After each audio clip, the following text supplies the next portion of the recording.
À la sortie de l'usine, les salariés de la fonderie Alu n'avaient vraiment pas le cœur à parler. Bonjour. Non, merci. Mardi, le tribunal de commerce de Paris a acté la liquidation judiciaire.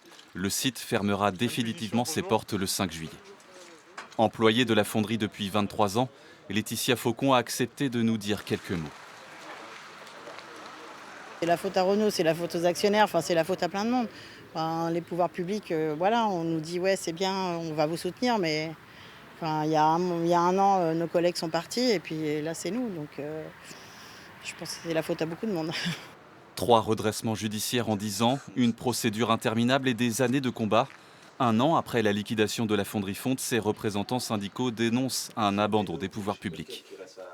Eh bien, c'est l'aspect financier qui compte et ce n'est pas l'aspect social ou l'aspect industriel, mais c'est bien l'aspect financier. Et effectivement, fabriquer les pièces à l'autre bout du monde, ça coûte moins cher que de les faire en France. Donc on est victime de la mondialisation.